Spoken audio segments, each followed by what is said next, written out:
Bienvenue à vous tous qui nous rejoignez sur les antennes de la radio-télévision Grand Tanganyika. Mesdames et messieurs, il est l'heure du journal. Cérémonie ce lundi 20 juin 2022 de remise et reprise entre le gouverneur élu entrant à la personne de Madame Julie Ngungwa Mayuma et le gouverneur intérimaire sortant Samba Kabalamoni.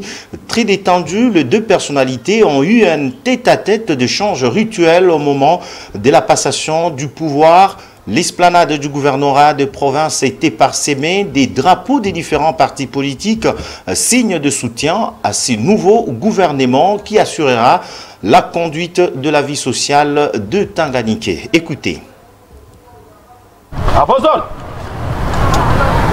C'est dans un climat de sérénité que s'est déroulée la cérémonie des remises et reprises entre le gouverneur de province entrant en la personne de Madame Julie Ngungwa Mayuma et le gouverneur intérimaire sortant Samba Kabalamoni ce lundi 20 juin 2022 dans les installations du gouvernorat de province.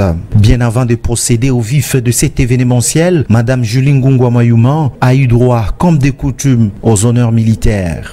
Révérend Son Excellence Madame le gouverneur de la province du Tanganyika.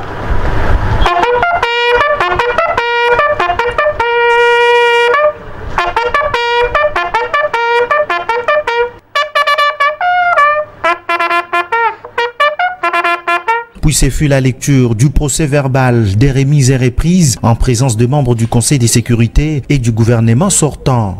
Procédons ce jour à la remise et reprise des biens meubles et immeubles, des documents négociés tels que repris dans l'état des lieux de la province du Tanganyika du 20 juin 2022. En foi de foi, signons conjointement le présent procès verbal au jour, mois et an dessus. Pour la remise, Samba Kabalamoni, gouverneur acquis de la province de Tanganyika sortant. Pour la reprise, Madame Ngungwa Julie, gouverneur de la province de Tanganyika entrant. Très détendu, les deux personnalités ont tour à tour procédé sportivement à la signature du procès verbal des remises et reprises des biens et immeubles de l'État. Après les discours des circonstances du gouverneur intérimaire sortant, dans lesquels il a été tous les faits saillants qui ont marqué la vie du fonctionnement du gouvernement provincial, et ce secteur par secteur, Madame Julie Ngungwa Mayuma a été valablement installée dans son cabinet de travail où elle a même reçu les symboles de pouvoir. Le vice-gouverneur élu Massamba Ferdinand a également été mis en possession de son cabinet de travail. Les drapeaux des différentes formations politiques n'ont pas tari de flotter pendant ce moment solennel. Dans son adresse devant la foule, venue exprimer son soutien à ces duos, la patronne de la province du Tanganyika a sollicité l'accompagnement de la population du Tanganyika dans la matérialisation de la vision du chef de l'État, Félix Antoine Tshisekedi Tshilombo. Désormais, Madame Julie Ngungwa Mayuma assurera la conduite de la vie sociale des Tanganyikais et la gestion des affaires de l'État.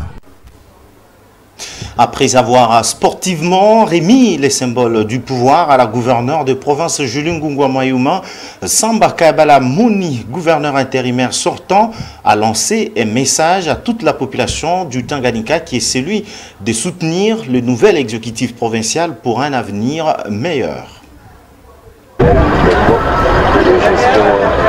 Avec les gouverneurs il est parti. Moi, je fais l'intérim jusqu'à aujourd'hui. Et maintenant que les élections ont été organisées, se sont bien passées, c'est le gouverneur élu qui vient d'entrer et il était de notre devoir de l'accompagner, de l'installer, afin de nous permettre de pouvoir aussi assumer ses responsabilités et protéger et emmener le peuple du Tanganyika vers un avenir meilleur.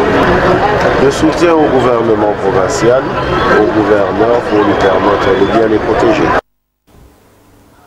Le spectre politique vient de faire sa réapparition à l'Assemblée provinciale du Tanganyika.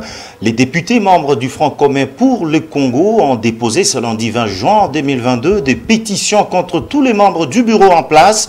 Ces députés majoritaires demandent aux autorités provinciales chargées de la sécurité de pouvoir sécuriser le bureau de l'hémicycle car ceux qui sont visés par ces pétitions ne sont pas autorisés de travailler. Suivez. Chers membres de la presse, Je vous approche au nom de la nouvelle majorité de l'Assemblée provinciale de Tanganyika pour vous signifier ce qui suit. En ce jour 20 juin 2022, la nouvelle majorité de l'Assemblée provinciale de Tanganyika vient de déposer formellement une pétition contre les bureaux en place. Cela s'est passé d'une manière pacifique, sans violence, réglementaire et civilisée. Nous avons été butés à un problème sérieux de pouvoir déposer formellement nos pétitions. Et après avoir été butés à ces problèmes, nous avons fait appel à l'huissier de la cour d'appel qui est venu poser les actes formellement sans lacune. Le bureau est déjà saisi. Par conséquent, la procédure de la déchéance du bureau est déclenchée. Tous les bureaux visés par la pétition, tous les membres du bureau ne sont pas autorisés de venir au bureau.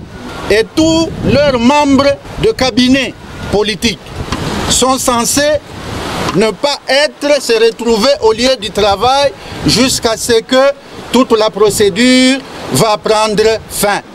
Quant au personnel administratif, l'administration continue. Ils seront libres de venir prester normalement sans aucun obstacle. Ainsi dit, nous appelons la population tanganikaise au calme. Vous avez remarqué que nous l'avions fait d'une manière civilisée, sans violence, et tout s'est passé normalement. Voici à présent la déclaration de députés provinciaux, membres de l'Union sacrée de la nation contre les pétitions mises à charge de tous les membres du bureau de l'Assemblée provinciale du Tanganyika par les députés majoritaires du FCC. À cet effet, le bureau vient de vendre la langue en suspendant avec effet immédiat les directeurs de l'administration pour avoir convoqué la plénière sans aucune qualité. Je vous convie ici de suivre avec beaucoup de détails cet extrait choisi par votre rédaction.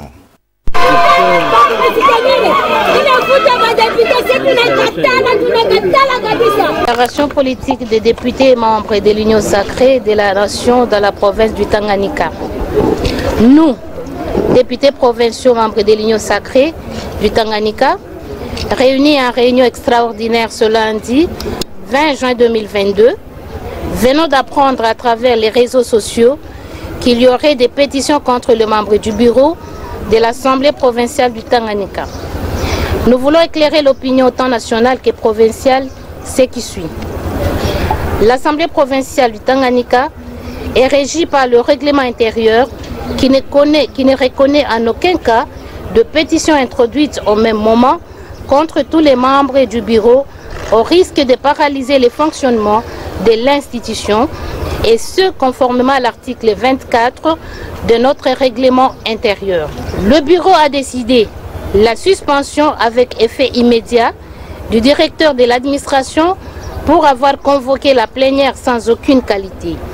En effet, selon le règlement intérieur, en son article 14, le directeur d'administration ne peut convoquer que la session inaugurale au début de la législature pour l'installation du bureau provisoire.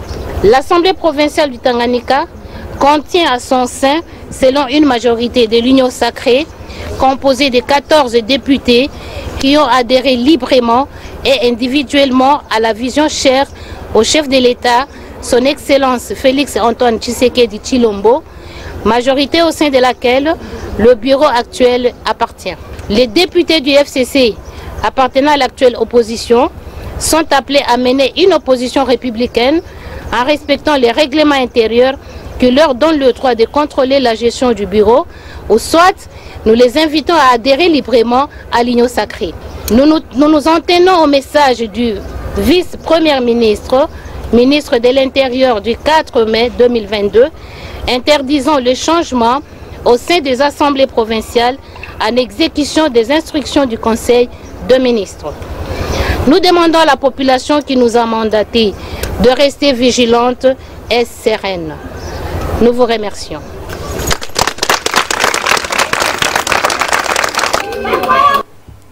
Les membres de l'association socio-culturelle Bakalanga originaire du territoire de Nyonzou sont allés rendre visite au tout nouveau vice-gouverneur de la province du Tanganyika, Massamba Ferdinand, dans le but de lui présenter leurs sincères félicitations à la brillante victoire aux élections de gouverneur et vice-gouverneur.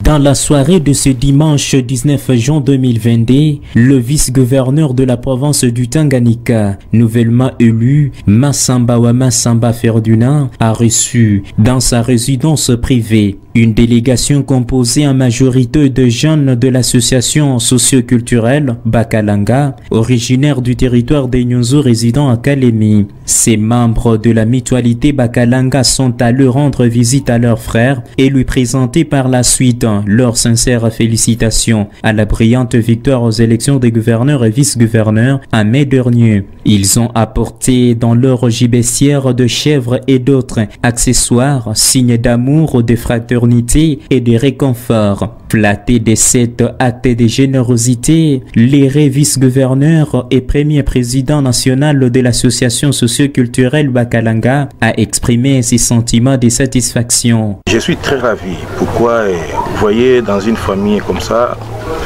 ça fait vraiment un honneur. Il y a les gens, même si vous avez une fonction que vous exercez, ou peut-être que vous avez un rang, peut-être vous ne verrez pas les gens venir vers vous. Ça montre peut-être par rapport au comportement et au mode de vie. Alors moi je me suis donné une discipline de respecter tout le monde et beaucoup plus de considérer tout le monde. Je me suis décidé et j'ai même dit que moi je vais travailler pour les pays, pour la province et pour la communauté. Parce qu'on ne vient pas dans l'air, on vient dans une famille. Je dois d'abord commencer par prendre les conseils de ma communauté et aussi savoir comment me comporter vis-à-vis des tiers. La communauté a donné les priorités que moi je dois capitaliser en rapport avec la situation actuelle de la province. Voilà, mes impressions sont bonnes, je suis très ravi et très flatté. Après un bref entretien dans leur dialecte, la cérémonie de visite est sanctionnée par une photo d'ensemble avec joie aux lèvres. Et puis les collectifs des enfants de chefs coutumiers du Grand Katanga se sont réunis ce dimanche dans la salle de Sorroulance. Question d'apporter un appui au gouvernement provincial en vue de trouver des solutions durables aux conflits intercommunautaires. Le règlement des conflits entre le Toa et les Bantous, c'est l'objectif du groupe nouvellement créé de tous les enfants de chefs coutumiers, réunis ce dimanche 19 juin 2022 dans la salle de Sœur Roulance. Au-delà de leur mission, la première des choses était d'abord la présentation de la structure qui est le collectif des enfants de chefs coutumiers du Tanganyika qui regorge deux piliers, dont la paix et le développement. Chindanon Georges, fils du chef Karampoa, chef Ribenzé, territoire de Kalemi, a signifié parmi les deux objectifs que la paix dans la province du Tanganyika doit s'imposer comme devise et cela en apportant leur soutien au gouvernement. Oui, l'objectif c'est juste de présenter la structure. La structure c'est le collectif des enfants des chefs coutumiers du Grand Katanga et a deux piliers comme but, la paix et le développement. Si nous voulons développer chez nous, il faut quand même les enfants des chefs coutumiers qui puissent nous conscientiser. Comme vous le savez, dans notre province, ça fait longtemps, plus de 5 ans, 10 ans comme ça, avec un peu d'insécurité. C'est pourquoi nous sommes dit, nous n'allons pas quand même rester comme ça, bras croisés. Il nous faut quand même plus nous engager à soutenir l'État dans l'objectif de stabiliser ou bien d'imposer la paix dans notre province. Cette plateforme vient de naître qu'après un temps fort marqué par plusieurs atrocités émaillées dans la province du Tanganyika. Et puis en matière sportive, les légendes du football congolais et celles de l'Afrique ont joué un match des galas ce samedi 18 juin 2022 au stade des Martyrs, comptant pour la 7e édition de la nuit du football africain. 3 buts partout a été le score final. Samedi 18 juin 2022, les spectateurs présents au stade des Martyrs de la Pentecôte ont été gâtés par un beau spectacle lors du match de gala à l'occasion de la 7e édition de la nuit du football africain, la NFA en sigle. Les légendes congolaises et africaines se sont séparées sur un match nul de 3 buts partout.